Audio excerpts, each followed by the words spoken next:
the place North Korea's leaders never want the world to see. North Korea has always been a nation of secrecy. Its military, its economy, even the leader's health, are all treated as state secrets. But among all the things the regime hides, there is one place, buried deeper than all the rest. The political prison camps. They are not like ordinary prisons. People can be sent there simply for being suspected of criticizing the regime or challenging the leader's authority. There is no trial, no sentence, no release. Once taken there, you never return. Inside North Korea, they call it the land of no return. The origin of these camps goes back to the era of Kim Il-sung. In the 1,950 seconds, right after the Korean War, the regime's top priority was maintaining control. Those labeled ideological criminals, anyone accused of opposing the regime or suspected of ties with South Korea or the United States, were rounded up and isolated in large numbers. During this process, North Korea adopted a system modeled after the Soviet Gulag. It was not designed to reform criminals, but to permanently remove enemies of the state. North Korea called this the Kwan-Lee-so system and placed it under the control of the State Security Department. Not the Ministry of Justice, not the courts, but the secret political police. That alone shows how different these camps are from any normal prison. According to satellite imagery, defector testimonies, and reports by international human rights groups, there are at least 4 to 5 major political prison camps still operating in North Korea today. The most well-known include Yodok, Camp No, 15 inches South Hamgyong Province. Some prisoners here were later released and managed to testify. Kaechon Camp Number 14 inches South Pyongan Province, believed to be the largest, housing tens of thousands of inmates. Hwasong Camp Number 16 inches North Hamgyong Province, completely sealed off, almost no outside access. Bukchang Camp Number 18 inches South Pyongan Province, centered on coal mining labor, its closure or merger remains under debate. Chongjen Camp Number 25 inches North Hamgyong Province, known for imprisoning entire families of political offenders. Each of these camps covers an area the size of a city. From satellite views, you can see they are surrounded by mountains and rivers, carefully designed so that no one can ever escape. The most chilling aspect of North Korea's political prisons is the vagueness of the crime.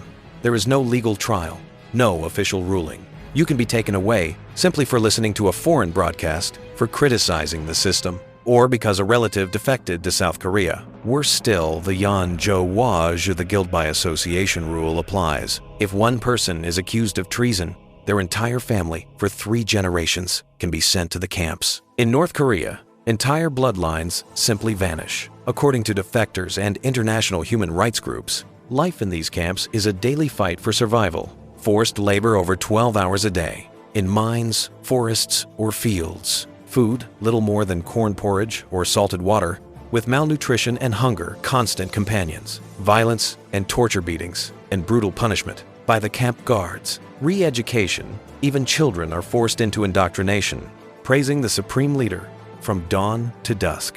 Escape, impossible. Barbed wire, landmines, armed guards. Anyone caught trying is shot on sight. Amnesty International and Human Rights Watch estimate that thousands die in these camps each year, from starvation, forced labor, and abuse. The reason the North Korean regime keeps these camps alive is simple: fear. They are the machinery of terror politics, a psychological weapon designed to make people too afraid to even imagine dissent. When one person rebels, their whole family disappears. That fear is the regime's strongest tool of control, a fear greater than death itself. And yet, North Korea continues to deny their very existence. So, how does the world uncover the truth behind these hidden places? For decades, North Korea has insisted such camps don't exist. They're a Western fabrication. But satellite images, defector testimonies, and the steady work of human rights groups have gradually revealed the truth. After the 1,990 seconds, US and South Korean satellites began capturing images deep inside the North Korean mountains. They revealed vast fenced compounds, dozens of kilometers wide, lined with barbed wire, guard towers, military checkpoints, coal mines, lumber yards, and farmland for forced labor. Barracks large enough to house thousands. These were clearly not military bases. They were places built to imprison people and keep them working until they died. In 2016, Amnesty International released satellite photos showing ongoing construction inside the camps. Not closure, but expansion. Still, satellites alone couldn't show life inside. The real truth came from those who risked everything to escape. Former inmates and guards. One defector said, "In winter, even when it was minus 20 degrees, we were ordered to cut trees in the snow. The axe froze to my hands until the skin tore off. If we stopped, we were beaten. Food was just a handful of corn a day. Many survived only by eating rats, snakes, or grass." One man recalled, "The worst thing I ever saw was starving prisoners, cutting flesh from the bodies of the dead to stay alive." A former guard confessed, "Anyone caught trying to escape was executed in public. Even working too slowly could get you tortured to death. Sometimes you could be killed simply because a guard didn't like your face." As these accounts piled up, the United Nations Human Rights Council established the Commission of Inquiry on North Korea in 2014. Its findings were damning. It estimated that between tens of thousands and up to 120,000 people were held in these camps. It documented deliberate starvation, torture, forced abortion, sexual violence, and public executions, crimes that qualify as crimes against humanity. The UN concluded that the North Korean regime was systematically committing atrocities under international law. Yet, North Korea still denies everything and has never once allowed UN investigators to enter. Only a few have ever survived the camps, and they all say the same thing. It's a place where humans can no longer live as humans. Surviving that place was itself a miracle. Their voices are now the most powerful evidence of what the regime has tried to erase. Why then does North Korea cling so fiercely to this brutal system? Because fear has been built into the foundation of its power. From the beginning, the regime was unstable, born out of division, war, poverty, and internal rivalries. For Kim Il-sung and his successors, fear became the glue that held the nation together. If you challenge the party or the leader, you and your entire family will disappear. That fear silenced the people. It made them obey before they were even accused. The camps became a symbol of total control. As mentioned, the guilt by association system amplified this terror. Each person knew that one mistake could doom their entire bloodline. Neighbors began spying on one another. Trust evaporated. Fear became the structure of society itself. Through this, the regime created voluntary obedience, submission without question. North Korea's ideology is absolute leader worship. It glorifies the Kim family as sacred descendants of the mythical Mount Paektu bloodline. But myths alone cannot sustain power. So when people start to question or doubt, the regime responds with fear, public punishment of so-called traitors, executions, disappearances, and the camps. The strategy is simple but devastating. Make loyalty sacred, make dissent fatal. Bloodline sanctifies the power. The camps enforce its survival. And the terror does not stop with ordinary citizens. Even military officers and party elites live under its shadow.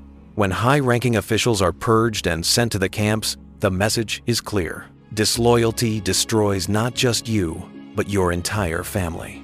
The camps are thus not only for controlling the people, but also for disciplining the elite. This is why, despite international outrage, the regime refuses to abolish them. If the camps were gone, fear would vanish, and with it, the regime's control. The camps are the pillars of the North Korean system, a structure of power built on terror itself. The greatest obstacle to resolving North Korea's human rights crisis lies in the stance of China and Russia. Both countries view North Korea as a geopolitical buffer zone and have no interest in destabilizing the regime. They dismiss the camps as internal affairs and refuse to intervene. China, in particular, continues to classify North Korean defectors not as refugees, but as illegal migrants, sending them back across the border, often straight into the camps they fled. The UN has recommended referring North Korea's leaders to the International Criminal Court, but the effort stalled at the Security Council, where China and Russia exercise their vetoes. As a result, direct UN sanctions or legal measures have hit a wall. And while the United States could exert military pressure, any such move risks triggering war, a risk no one is willing to take. If the Korean Peninsula were ever to reunify, the issue of the political prison camps would become one of the first and hardest truths to confront. A truth commission would be needed to document the full extent of the system through records, testimonies, and satellite data. Perpetrators would have to face justice, not through revenge, but through the rule of international law. Survivors would need long-term psychological and physical support, and memorial spaces like Holocaust museums would be essential to preserve the memory of what happened and to educate future generations. Only through such steps could the people of North Korea finally experience true freedom and heal from the scars left by dictatorship and division. To remember, that is the least the world can do, because remembering is not only an act of solidarity, but the first step toward the day when change finally comes.